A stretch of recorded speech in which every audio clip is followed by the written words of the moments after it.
Gotham after Batman. Right. It's like the city's still trying to like dry out from that flood, you know, and then there's the whole Riddler mess. Right. And now, boom, the Penguin decides it's his time to shine.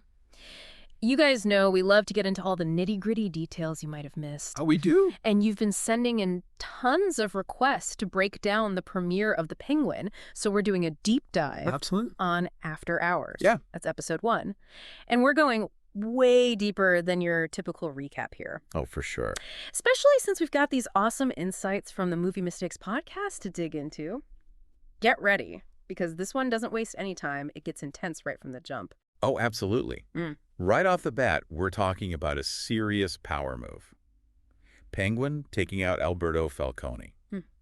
It's brutal, it's efficient, and honestly, it just sets the tone for the entire show. This is a whole new Gotham. Right. This is not your mama's Penguin. No. This isn't Danny DeVito twirling an umbrella. Nope. Colin Farrell is bringing a whole different energy.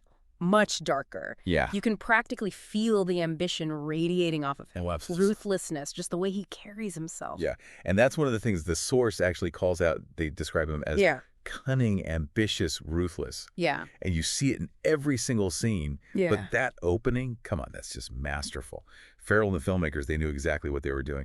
This Penguin, he's dangerous. And he sees a Gotham that's primed for the taking. And let's be real. Gotham is looking pretty vulnerable right now. Oh, yeah. This isn't the Gotham where Batman just swoops in to save the day at the last minute. Right. How do you think this post-disaster Gotham, still reeling from everything in the Batman, how does that impact Penguin's rise? I think it makes his grab for power so much more believable and honestly way more terrifying. Because Gotham is hurting. The city's vulnerable. Yeah. Desperate for someone to step in and take charge. And Penguin, as brutal as he can be, might just be that someone. It's your classic power vacuum, but with that signature Gotham darkness. It's true. Yeah. And then you've got this new character, Victor Aguilar. He gets pulled into Penguin's world. All right. And the source we're looking at points out how vulnerable he is, but in a show that's already got all these big personalities. Totally. What makes Victor someone we should even care about? It's the contrast. You've got Penguin, right? He's at the top of his game, ruthless, calculating the whole 9 yards. Yeah, right. And then you have Victor, who is young, he's uncertain, kind of way in over his head. Totally. But he's drawn into Penguin's orbit anyway. He becomes an accomplice. Right. Maybe even, dare I say, a protege. Oh, interesting. So that dynamic, that's really interesting to think about. Does Victor become just another casualty of Penguin's ambitions?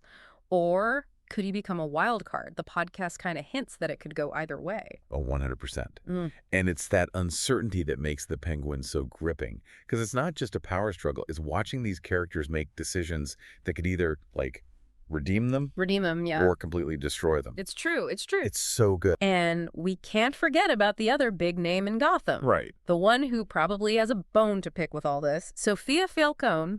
Yeah. The podcast called her a powerful antagonist. What'd you make of her grand entrance? Oh, Sophia's a wild card for sure. We know she was locked up in Arkham. Right. But now she's back. And something tells me she's not here to just, sit back and watch. No kidding. Yeah. They don't totally spell out her motives in this episode. Yeah. But you get this feeling that she's not going to let Penguin just waltz in and take over everything her family built. Absolutely not. Yeah. This is her city. Right. She's a Falcone. Her release from Arkham just throws this whole power struggle into chaos, Is it revenge for her brother? Right. Does she have her own vision for Gotham's underbelly? Or maybe something else entirely? It's hard to say. And that's what I love. They could have made this another predictable Batman bad guy story. Oh, totally. But the Penguin is like, hold on. It's different. There's layers here. Yeah. It's more nuanced. Absolutely. And the podcast even points this out. How they really get into the characters and their backstories and what makes them tick. Right. Take Penguin, right? We see these glimpses of his past, his mom, his rise to the top. Right. It makes you almost, sympathize with him a little. Almost, yeah. Is there a part of him deep down that wants out? Right. But Gotham, it just sucks you back in. Gotham doesn't let go that easily. No, it doesn't. It really is like its own character. Oh, yeah. This force that just shapes everyone's destiny, for better or worse, Totally. And in this new Gotham, the Gotham after the flood, it's even more intense, Well, it's heavier. like the city's drowning. Yeah, and you feel that in every frame. Oh, yeah. The podcast mentioned the director, Craig Zobel, and you can tell Mm-hmm. he knows how to build tension. Yes. It's in every scene. You're on the edge of your seat waiting for the other shoe to drop. Totally. It's definitely not the over-the-top kind of campy Gotham we've seen before. No, this This feels real. is gritty, this is real. And then that escape scene. Oh my God. Yeah, bet. So brutal. Brutal. They did not hold back on the violence. No. And it makes it clear the stakes are high. Mm-hmm. But even though Penguin gets away, thanks to Victor, it doesn't feel like a win. No, it feels like a very temporary reprieve. Exactly. Yeah. The source actually says it point blank. This is just the beginning of the war for Gotham's soul.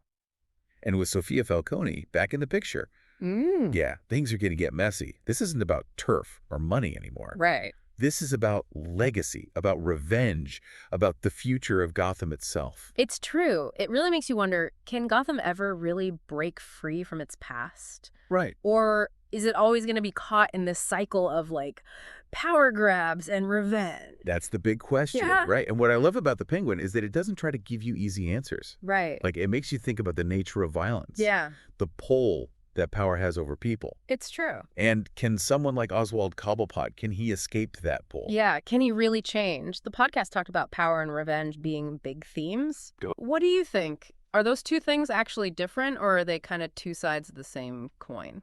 That's a good question. I mean, on the surface, Penguin's just ambitious. Yeah, Right? filling the void. Exactly. Yeah.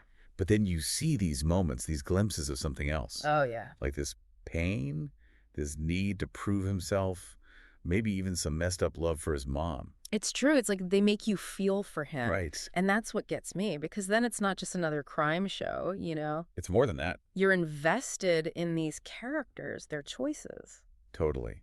And speaking of choices, we were talking about Sophia Falcone before. Oh, yeah, she's a mystery. Total mystery. What's her end game? We still don't know. Right, right. But you can tell she's dangerous. I mean, Arkham will do that to you. Oh, yeah, for sure. But she's also so in control, you know? Like, she's playing a much deeper game than anyone realizes. She's got a plan. Oh, she's got a plan. The podcast mentioned that this first episode, Yeah. it's just the tip of the iceberg. Oh, yeah. Like the war for Gotham, it's just getting started. For sure. What are you most excited to see play out?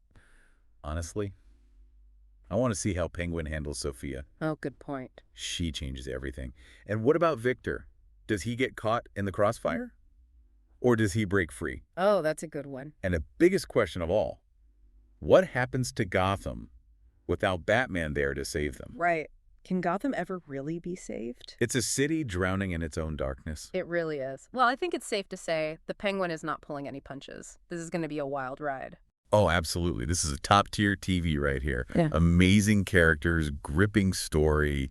You're going to be hooked. So if you're looking for a show that throws you headfirst into the underbelly of Gotham, that doesn't shy away from the dark stuff, you need to check out The Penguin.